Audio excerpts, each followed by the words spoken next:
nosotros bien podemos decir, no quiero que en este ecosistema de economía digital se me perfile por mis hábitos y prácticas y conductas que hacen a los consumos que realizo. Quiero tener privacidad en ese ámbito también, porque ¿por qué hay obligación de mostrar nuestras preferencias? ¿O por qué hay obligación de que el proveedor lucre desmedidamente? ¿Por qué hay obligación a someterse a ese sistema y por qué damos por hecho de que nosotros tenemos que brindar nuestros datos y nuestras preferencias? De hecho, voy a una raíz un poco más grosera.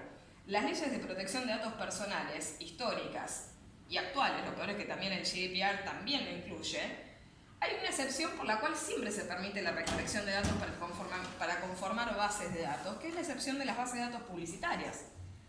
Porque se da por hecho que el consumidor, en el marco de la relación de consumo, brinda datos y que el proveedor tiene la potestad y la facultad de utilizar esos datos para conformar bases de datos publicitarias. ¿Por qué? Porque tiene ese consentimiento tácito brindado por el consumidor. Y mientras se determine en función de la finalidad publicitaria, esto es lícito. Y yo me pregunto, que sea lícito no lo hace forzado o no lo hace compulsorio. Nosotros bien podemos decir que, por más que sea lícito, se podría llegar a requerir un segundo consentimiento para efectivamente estar adentro de esa base o estar fuera de la misma. Y aquí es cuando nosotros nos empezamos a plantear. El anonimato es parte de la autodeterminación informativa.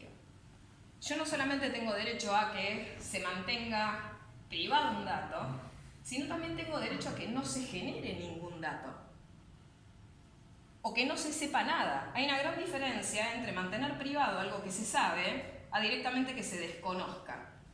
Y acá es cuando nosotros nos ponemos a pensar en este ecosistema de criptomonedas, es decir, yo tengo derecho a que se desconozca, no que se mantenga en privado algo. Desde el punto de vista de las criptomonedas, nosotros también podemos hablar del marco fáctico que nos inspiran las mismas. Claramente, desde el punto de vista de economía, han implicado un avance irreversible en la materia, han surgido y obviamente se han ido instalando de manera progresiva. Son una manifestación de la autonomía de la voluntad de los tenedores de criptomonedas. Pensemos que a través de las mismas, quienes obviamente las poseen, tienen una capacidad de expresar su consentimiento y su autonomía de la voluntad de maneras que las monedas de carácter soberano y de emisión pública hasta el momento no habían permitido. No permite la moneda optar, no permite cambiar de preferencia, no permite un montón de cosas que sí lo permiten las criptomonedas. Y esto nos enfrenta con desafíos regulatorios de carácter múltiple que nosotros tenemos que resolver tanto desde el plano de lo jurídico como desde el plano de lo técnico. Tengamos en cuenta que si nosotros empezamos a pensar esta materia desde el punto de vista legal y empezamos a decir necesitamos regulaciones o se están debatiendo regulaciones al respecto, no podemos hacerlo desde una fase unidireccional y solamente regular o pensar siquiera en los desafíos que nos plantea una potencial regulación al respecto sin atender el fenómeno técnico. Si no caemos en las reformas, o sea, Daniel es más que especialista en el tema de fiscales, las reformas estas fiscales que son prácticamente inaplicables porque implican directamente desconocer cómo operan en la realidad estas realidades. Entonces, hay nuevos escenarios fácticos que nosotros tenemos que estudiar, nuevos escenarios desde el punto de vista jurídico, técnico, normativo y relacional. Y hay obviamente necesidades de respuesta que hay que encontrar. Ahora, las tenemos que encontrar de maneras innovadoras, porque las respuestas que nosotros damos, teniendo en cuenta paradigmas viejos, son respuestas para necesidades viejas. Si nosotros hoy día nos planteamos qué respuesta tenemos en materia de protección de datos en el ecosistema cripto, la respuesta, si es la privacidad, estamos equivocados porque ya llegamos tarde para la privacidad. Ya no estamos en un ecosistema que naturalmente permita que la privacidad sea un parámetro suficiente de protección. Y entonces, ahí nos preguntamos dónde están inmersas las criptomonedas y qué sucede con ellas.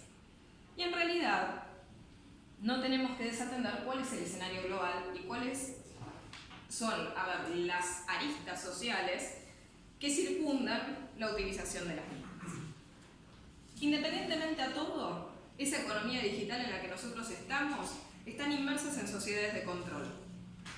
¿Qué es lo que tanto ha irritado en materia de protección de datos las criptomonedas?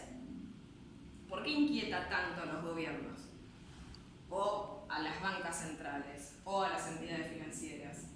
¿Por qué se preocupan tanto con la temática de prevención global de lavado de activos y financiación de terrorismo? ¿Por qué? Porque claramente estamos en sociedades de control.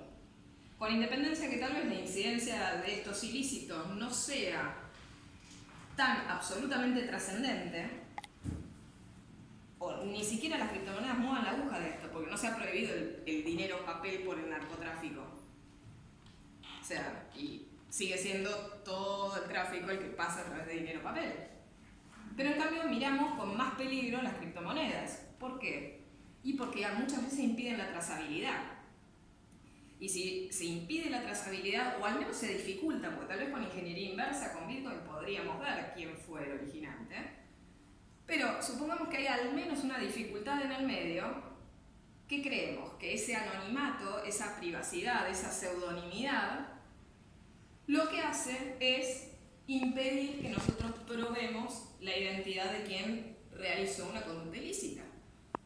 Y entonces, por lo tanto, como nuestra prioridad es vigilar y es auditar, no queremos nada que obstaculice que lleguemos al originante.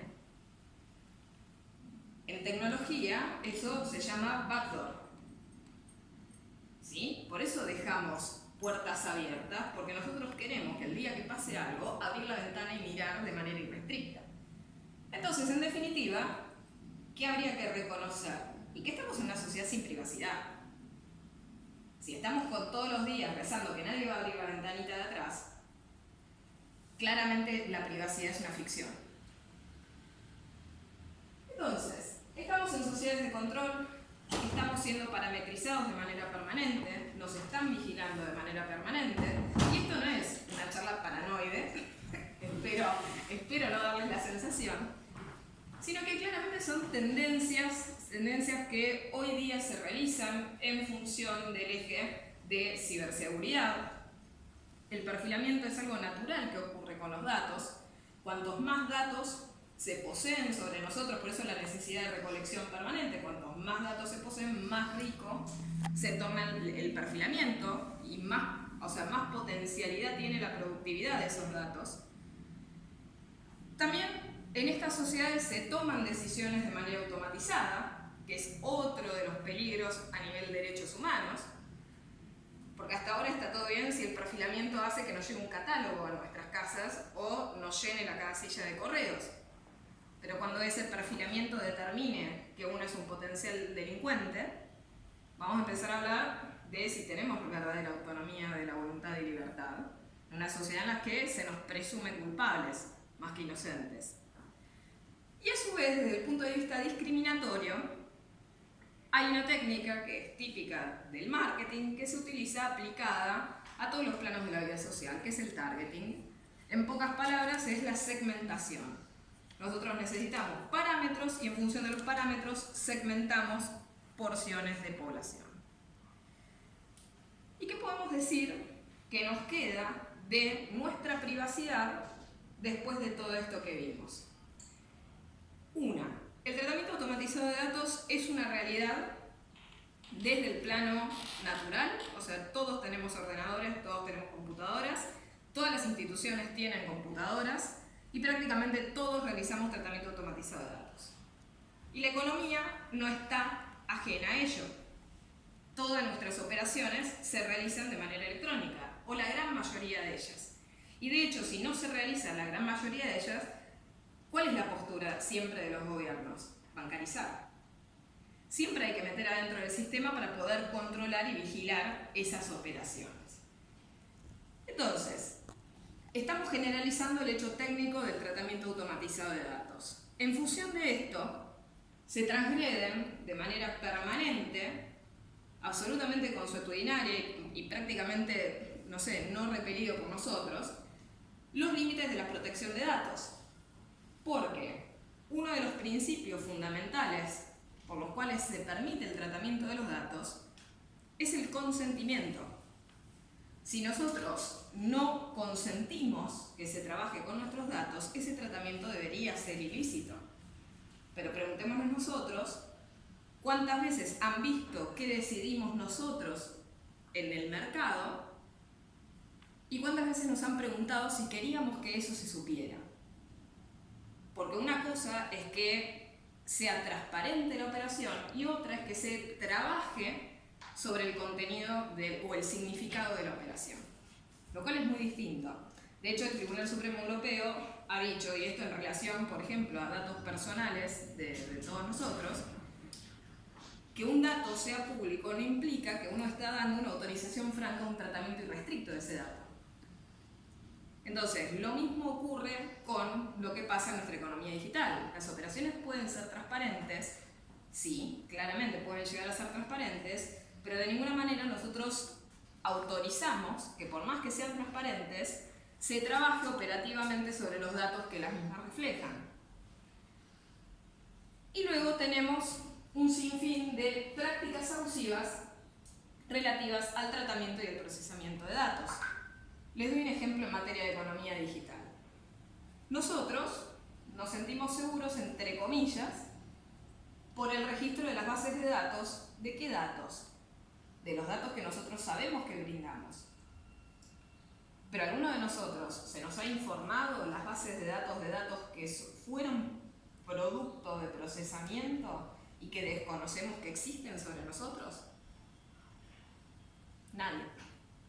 No sabemos cuáles son los datos que se tienen y que sirven para perfilarnos y que están almacenados en bases de datos que no son auditables, porque simplemente desconocemos su existencia. Y la Ley de Protección de Datos Personales, ¿qué dice por el momento? Porque luego va a quitar en el proyecto de reforma la obligación de registro, porque va a ser otro el eje. Cuando estamos hablando del registro de las bases, bueno, nos quedamos tranquilos de que las bases están registradas como un tema de control, pero la realidad es que ese control es tan relativo porque únicamente se registra qué base, y bueno, la que ostensiblemente se deduce que se tiene, pero no aquella que es producto del procesamiento de los datos. Y entonces, de a poco se van diluyendo los límites de la privacidad. De a poco vamos cediendo espacio, y hay un tema acá. Nosotros tenemos un principio, que es el de no regresividad de los derechos humanos. Los derechos humanos en teoría avanzan y no deberían retroceder. La privacidad y la protección de los datos personales son derechos netamente de corte humano. Y nosotros, a medida que se nos van disolviendo esos límites de la privacidad, a medida que vamos admitiendo estos consentimientos tácitos, que estamos admitiendo que se nos bancarice de manera compulsiva, que estamos admitiendo que monitoreen nuestras operaciones y el contenido de las mismas, cuando admitimos que se nos perfile de manera sistemática a través de nuestras preferencias y hábitos de consumo en el mercado, directamente estamos resignando derechos humanos. Y no solamente eso, sino que también vamos en contra de otro principio jurídico, que es el principio de la inocencia, más que principio derecho, podría decir. Nosotros somos inocentes hasta que se prueba lo contrario. En cambio, las sociedades de vigilancia, ¿qué hacen? En primer lugar, parametrizan, perfilan y estigmatizan.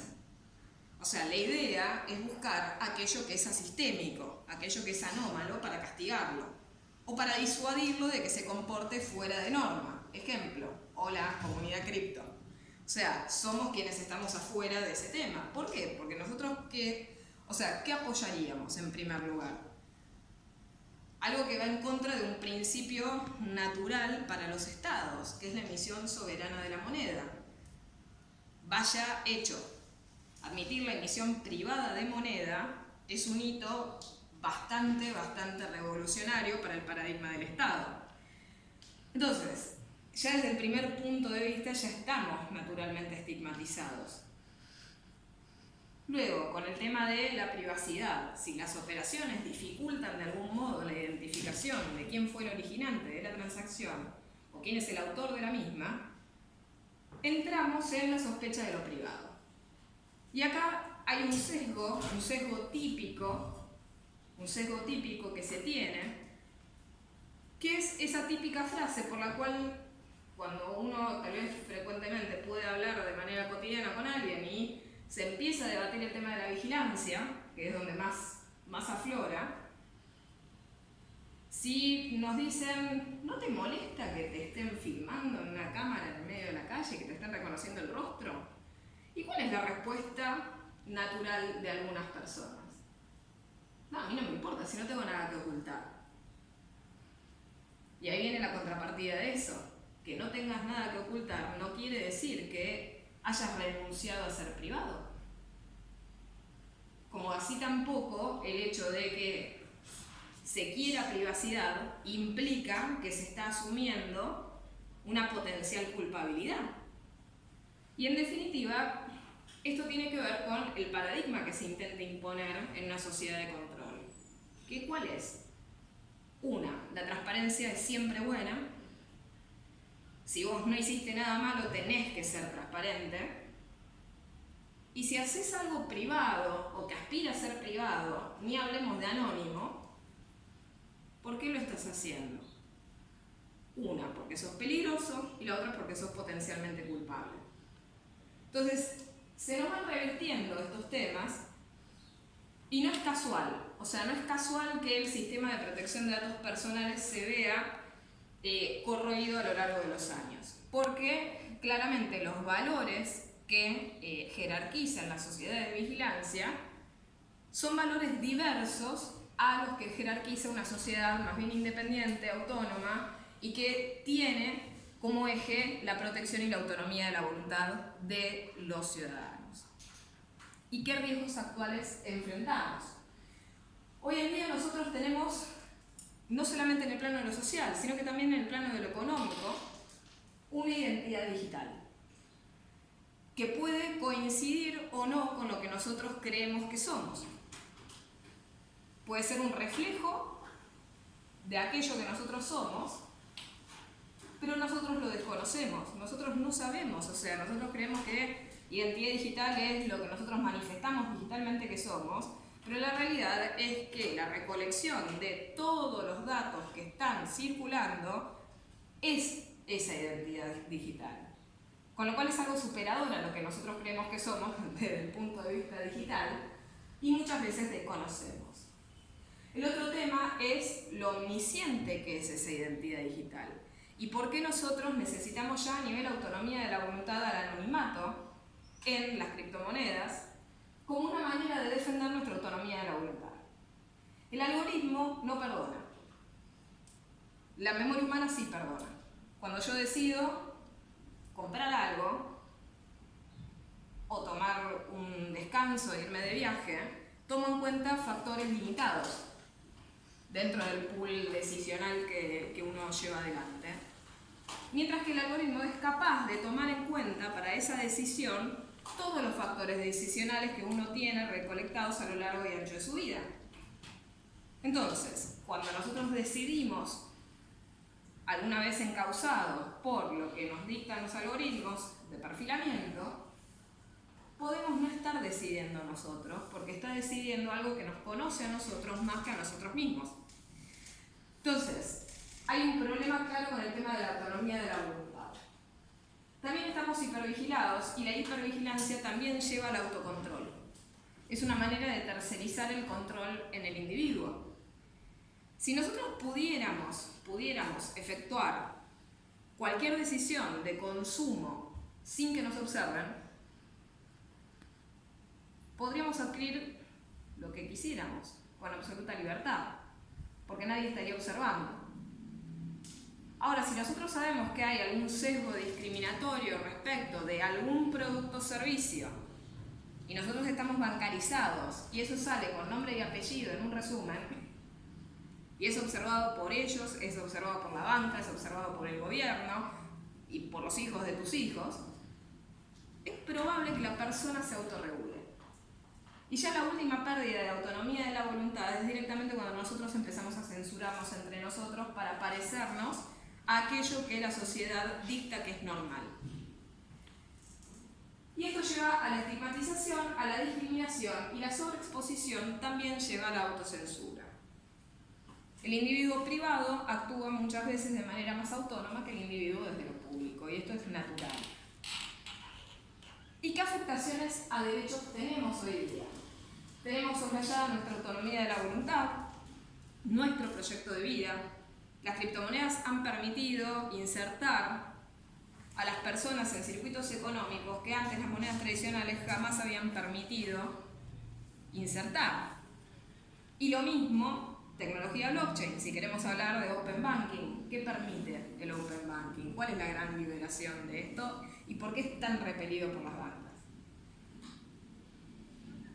También tenemos afectaciones a derechos más tangibles, o sea, en materia de integridad psicofísica, el hecho de que sepan qué hacemos en nuestra economía digital en un país opresivo nos puede llevar a tener consecuencias en este plano también.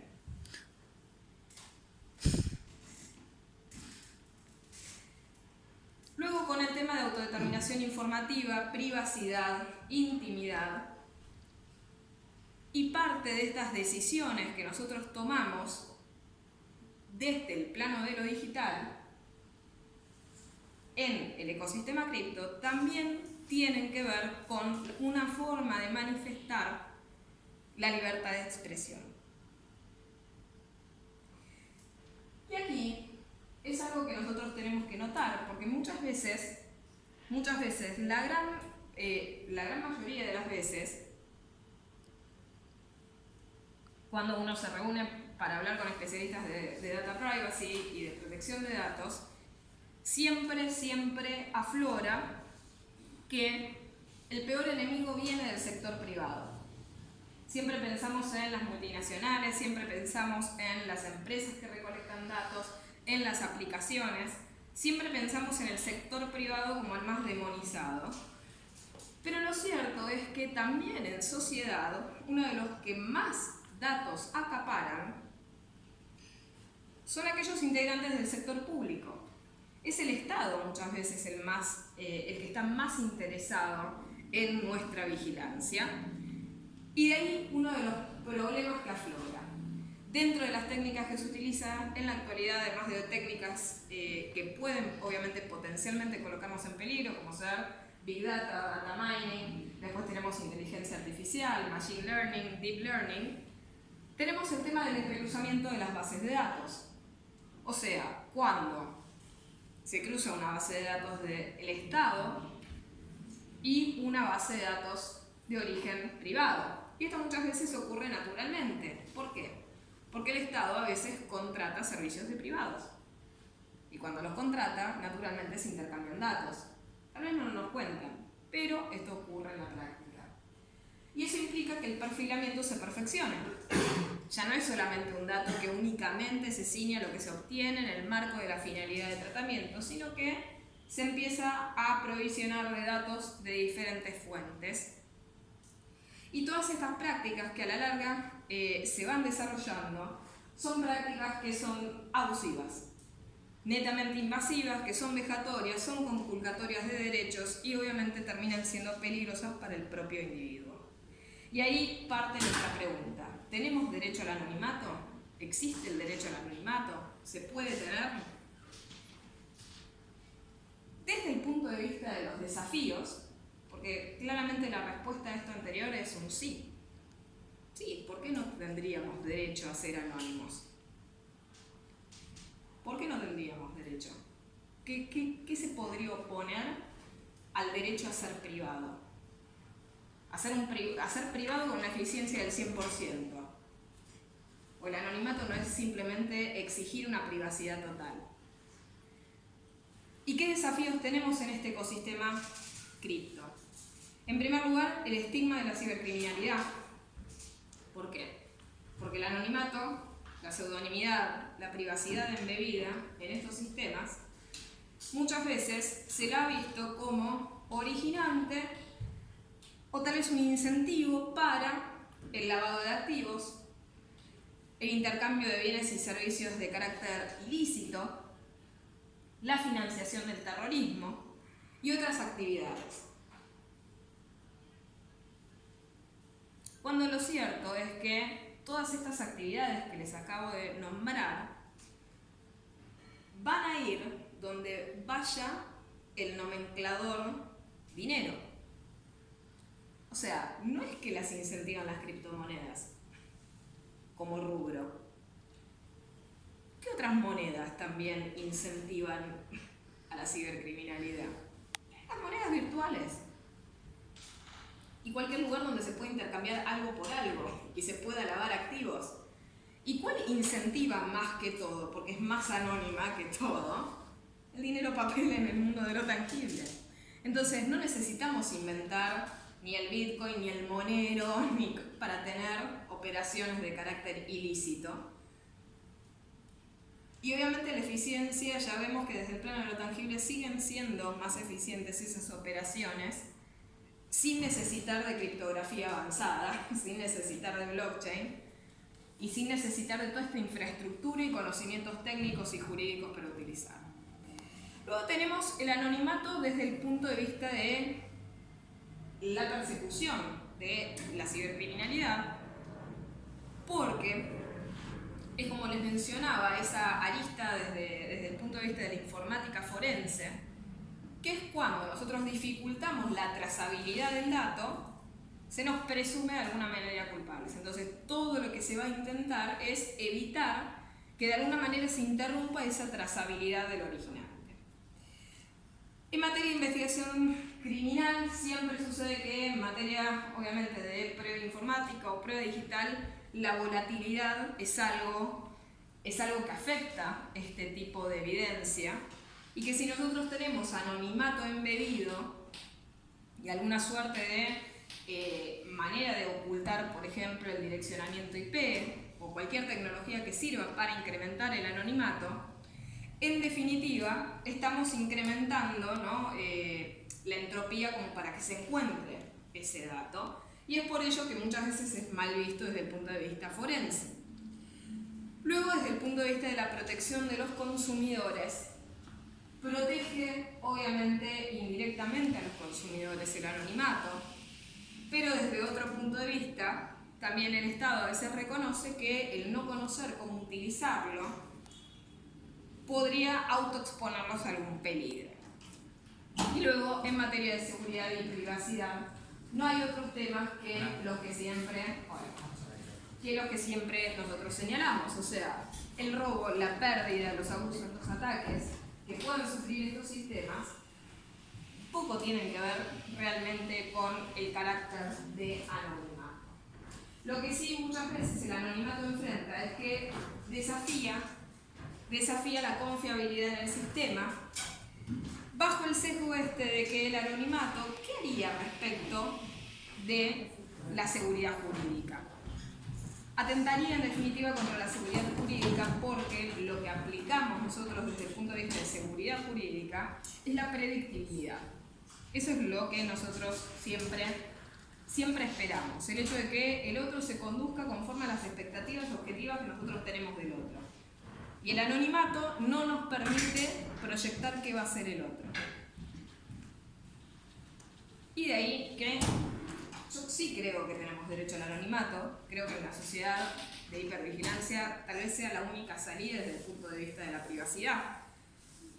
Pero siempre hay prejuicios.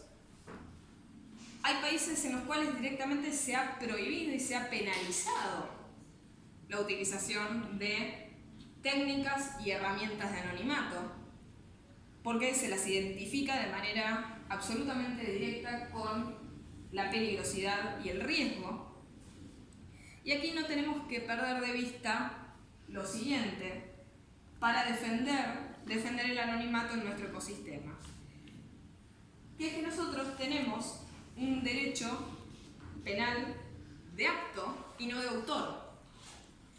Entonces, no podemos fijarnos o no podemos basar nuestra punición en función de las características del autor, sino en los hechos que efectivamente éste realice.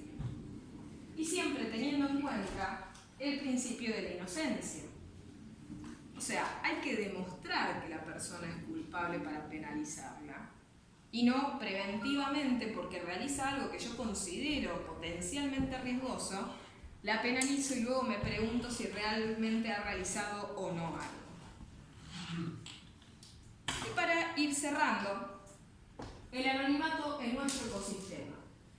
Nos podemos servir de un montón de herramientas, hay muchísimas herramientas y esto es creciente, porque el anonimato es una necesidad palpable que se encuentra en franco crecimiento y que aparte vamos dando cuenta que requerimos progresivamente de una privacidad que se efectivice en el marco de condiciones que nosotros actualmente tenemos desde el punto de vista social.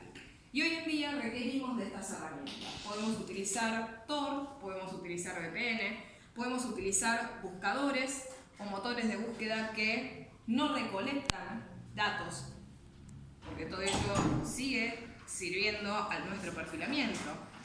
Podemos realizar todas nuestras transacciones en sistemas operativos que no recolectan y no retransmiten datos. Lo mismo respecto de la utilización de nuestros correos electrónicos.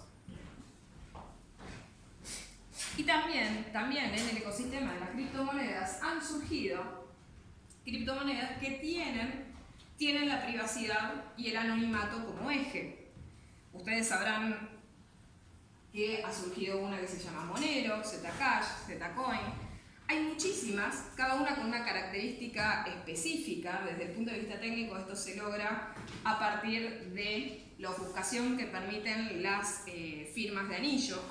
Pero bueno, sin meterme en el plano de lo técnico específicamente, lo cierto es lo que realizan desde el plano de los datos, que intuitivamente es no llevarse al dato consigo, de manera tal que cuando se intercepta o se intenta buscar la trazabilidad del mismo, no es posible dar con esos datos.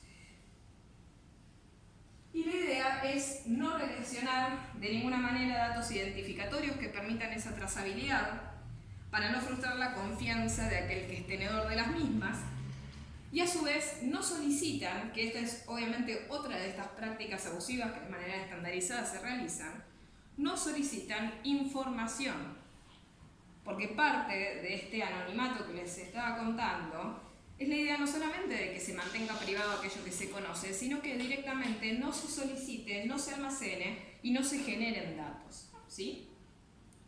Así que bueno, ¿qué conclusiones nos deja?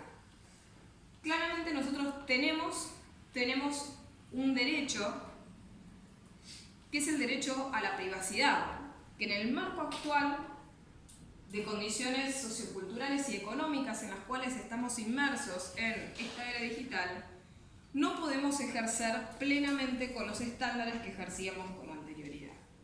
Y que obviamente necesitamos para velar por nuestra autodeterminación informativa, nuestra autonomía de la voluntad en el ecosistema digital, de un paradigma de privacidad basado en anonimato.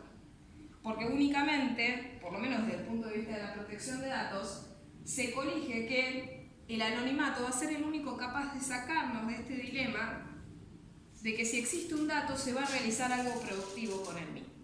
Si yo anulo la posibilidad fáctica de que exista datos para trabajar, no va a haber subproducto de procesamiento y no va a haber perfilamiento.